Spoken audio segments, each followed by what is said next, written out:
come see how I made 11 cards using the December 2024 Sheetload of Cards sketch from Call Me Crafty Al. Hey, it's Beth. Welcome. This is the December 2024 Sheetload of Cards from Call Me Crafty Al.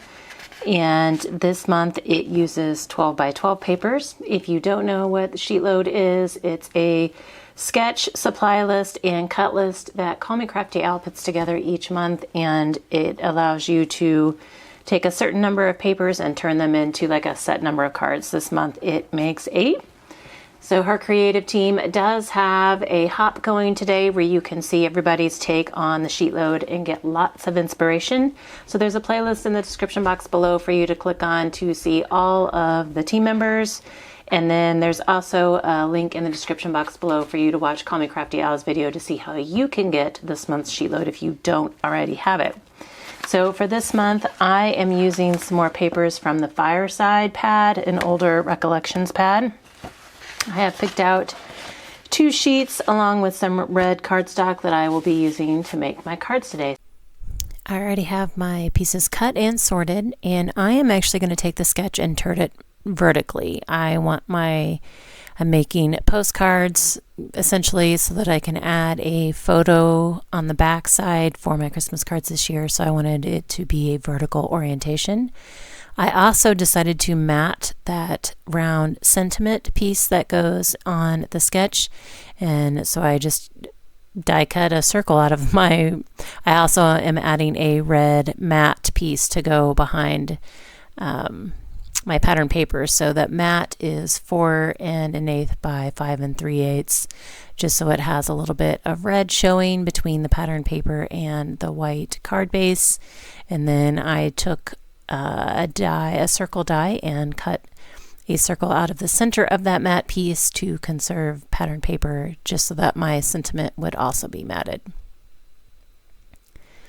I am going to take the strips that I cut and add them onto the red cardstock, and I realize it's crooked and overhanging at the bottom, so I'm going to fix that. One reason why I prefer to use tape runner is because I feel like I have more wiggle room as long as I'm not pressing it down really hard with a tape runner than I do with a wet glue. So totally personal preference, but that's just my one reason why I prefer to use my ATG tape runner whenever possible.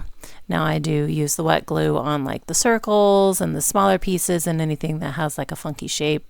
That's just easier.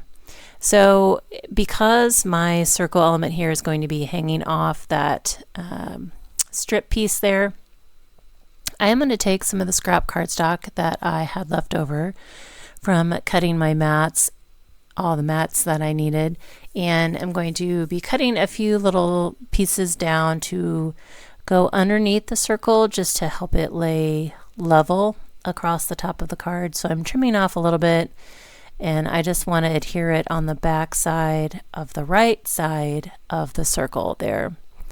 So I'm going to glue these together, and essentially it's kind of like foam tape. It's just not quite as dimensional, and it just kind of matches the level of the 2 layers that I have of the cardstock and the pattern paper in that strip on the left. So I'm just trying to kind of figure out a way to line it up so that it's going to work well with my circle. And then I'm going to scooch it to as far as I can to the edge of the circle so that it will all lay flat, and then I can add some more adhesive. But first I'm going to add this to my red mat before I add any more dimension. And I'm not putting any adhesive in the center since there's that big giant circle hole in my red card mat. And then I'm going to turn this over, add some adhesive to it, and then I will do something across the center there before I add this piece to my card base. So I mentioned before that I'm just using a card, like a postcard style. So I kept it at A2 size. So it's 4 1/4 by 5 1/2. It's just not folded. It's just a single layer.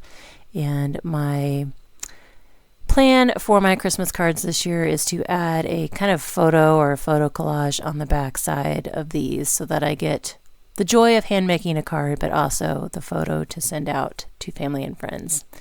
So this is my completed card using the sketch. Here are the 8 cards in the 2 different styles. So you can see the white background with the trucks and the trees, and then the black strips, and then the other version is the black kind of snowflake background with the white strips with the trucks on them. And then I had some patterned paper strips left over. Since I'm not doing a folded card where I would normally put scraps on the inside, I managed to make 3 more cards. For this one, I had a strip of cardstock and then the 2 strips of patterned paper, and then added a piece of ephemera from an Echo Park collection. This I used 3 strips of the patterned paper and then a giant cut apart that was left from the pad that I'm working on.